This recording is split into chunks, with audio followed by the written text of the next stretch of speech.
गोदान कोणी केलं तर भागवतामध्ये एक नृग नावाचा राजा होऊन गेले.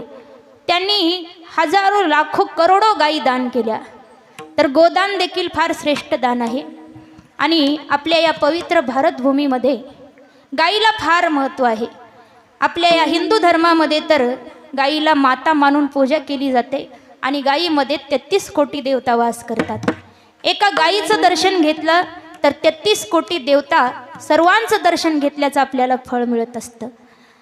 गायीचा एवढा महिमा मोठा आहे की आपलं जर जीवनामध्ये काही काम होत नसेल, लक्षपूर्वक ऐका सर्वजण, आपल्या जीवनामध्ये जर आपलं काही कुठलं महत्त्वाचं काम होत नसेल, कुठल्या कामात यश मिळत नसेल, तर एकच उपाय करायचा, सोपा आहे, फार कष्ट लागत नाही. गौमातेच्या कानामध्ये 3 वेळा आपली इच्छा बोलायची, कानामध्ये 3दा इच्छा बोलायची आणि 3 प्रदक्षिणा मारायच्या, 3 फेऱ्या मारायच्या गायीच्या भोवताली. तर आपली प्रत्येक इच्छा पूर्ण होते आणि आपलं काम ही यशस्वी होतं. आणि गायीला 1 फेरी मारली तर पृथ्वीला 1 प्रदक्षिणा मारल्याचं फळ मिळत असतं. तर अशा 3 फेऱ्या मारा रोज. जगामध्ये तुम्हाला पुन्हा यशस्वी होण्यापासून कोणीच रोखू शकणार नाही. एवढा गायीचा महिमा मोठा आहे. पण आज वाईट वाटतं सांगायला की ज्या भारतभूमीमध्ये गायीला माता म्हटलं आहे, इथं गायीची पूजा होते, त्याच भारतामध्ये गायीची हत्या एवढी वाढली की संपूर्ण या जगामध्ये भारत देश 2ऱ्या क्रमांकावर आहे गायीची हत्या करण्यामध्ये. रोज लाखो लिटर रक्त गायीचं यमुना नदीमध्ये सोडलं जातं. इतकी गायींची हत्या वाढली. आणि गाय विकणारे सुद्धा हिंदूच आहेत. या गोष्टीची फार मोठी लाज वाटते जीवाला की जे हिंदू स्वतः गायीची पूजा करणारे, गायीला माता म्हणणारे, परंतु तेच हिंदू गायीला विकणारे सुद्धा आहेत. आणि तेही थोड्याशा पैशासाठी. गायीचे किती हाल होतात तुम्हाला मी जाता जाता सांगेल. सर्वांनी लक्षपूर्वक ऐका. काही माणसं थोड्याशा फायद्यासाठी गाय खाटिकाला, कसायाला विकतात. पण त्या कसायाच्या घरी गेल्यानंतर तिथं गायीला किती त्रास भोगावा लागतो मी तुम्हाला थोडासा वर्णन करून सांगेल. तुमच्या अंगावर काटा आल्याशिवाय राहणार नाही की गायीला त्या कसायाच्या घरी गेल्यानंतर कसाई किती त्रास देऊन मारतो बघा. ज्यावेळेस गाय तुम्ही विकता तेव्हा तो कसाई गायीला 4 दिवस उपाशी ठेवतो. 4 दिवस तिला काहीच खायला देत नाही, प्यायला देत नाही, पाणी देत नाही, अन्न देत नाही, चारा नाही, काही नाही. 4 दिवस उपाशी. असं आपल्याला 1 दिवस एकादशीचं व्रत करायचं म्हटलं तरी सहन होत नाही. 2-3 वेळा फराळ करून सुद्धा सहन होत नाही. विचार करा, गौमाता 4 दिवस उपाशी असते तरी सुद्धा त्रास सहन करते. त्यानंतर मग तो कसाई गायीला ओढत आणतो, त्या पायाला दोरी बांधून ओढत, अशा रस्त्याने, एवढा खडबड रस्ता असतो ज्या ठिकाणी बारीक बारीक दगड असतात, त्याच्यावरून ओढत आणतो. गायीच्या शरीराची जी सालपट्ट निघतात, त्वचेचे सालपट्ट निघतात, खूप वेदना होते, खूप त्रास होतो. एवढ्यावर थांबत नाहीत. आणि 4 दिवस उपाशी का ठेवतात गायीला? तर जे गायीच्या शरीरातील हिमोग्लोबिन आहे ना, ते मांसाला चिटकून बसावं म्हणून 4 दिवस उपाशी ठेवतात. ओढत का आणतात? तर जो चमडा आहे ना तो काढायला सोपा जावा म्हणून ओढत खडबडीत रस्त्यावरून ओढत आणतात.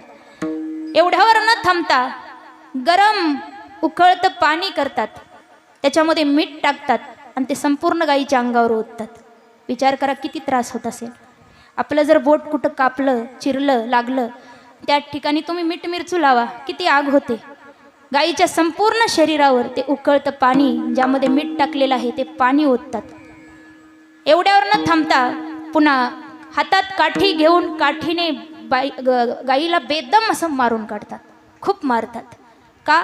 तर तिच्या अंगावरचा जो चमडा आहे ना तो काढायला सोपा जावा, सहज निघावा म्हणून मारतात. किती हाल करतात बघा.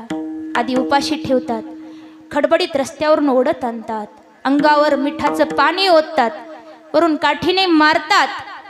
आणि एवढ्यावरही न थांबता ते कसाई मग गायीला उलट लटकवतात, उलट बांधतात आणि तिच्या अंगावरचा चमडा काढतात.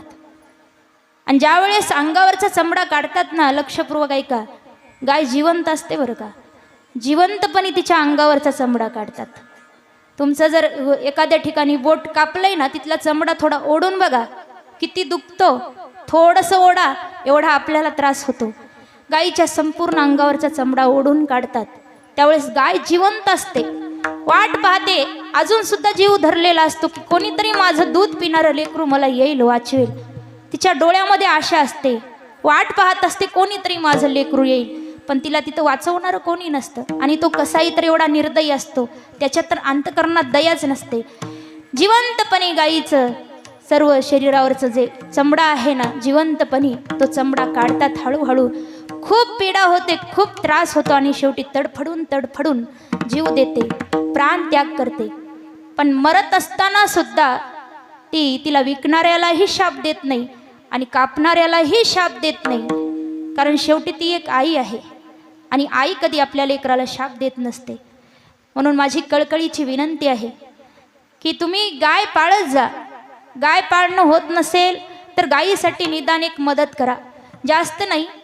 घरातील प्रत्येक सदस्याने रोज 1 रुपया जरी जमा केला रोजचा, तर वर्षभराचे एका माणसाचे 350 रुपये होतात. तर जे कुठे कुठे गौशाळा आहेत, कोणी गाय पालन करतात, तर अशा माणसांना मदत करा गायीच्या चाऱ्या पाण्यासाठी. कारण आजकाल शहरामध्ये गाय भटकत फिरत आहे, चारा मिळत नाही, काहीही गटारामध्ये काहीही घाणेरडं खात आहे.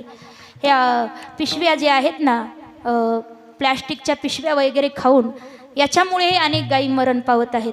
त्यामुळं गायीच्या चारा पाण्यासाठी एक आपल्यातर्फे योगदान आणि गौमातेची हत्या बंद व्हावी यासाठी अनेक साधू संत जे आंदोलन करत आहेत, अनेक साधू संत प्रयत्न करत आहेत ना, त्यांना मदत करायची, त्यांना साथ द्यायची. कारण गाय आपली माता आहे हो. आणि कोणी आपल्या आईला विकतं का हो? आईला कोणी विकतं का? नाही. तर गाय आपली माता आहे.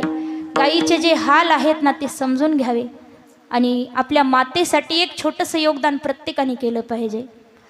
माता गौमाता, माता गौमाता, हे गौमाता तू जगजननी ग, भवतारिणी मा तू भयहरणी ग, तुझा महिमा परंपार करीतो आम्ही जय जयकार, तुझा महिमा परंपार करीतो आम्ही जय जयकार.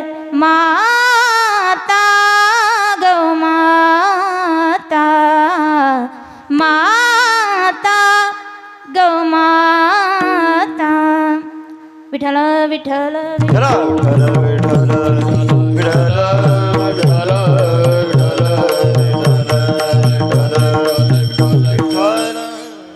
आपल्या सनातन हिंदू संस्कृतीमध्ये असं लिहिलं आहे की प्रत्येकाच्या घरामध्ये होणारी पहिली भाकर तिच्यावर गायीचा अधिकार असतो. कोणाचा असतो? गायीचा.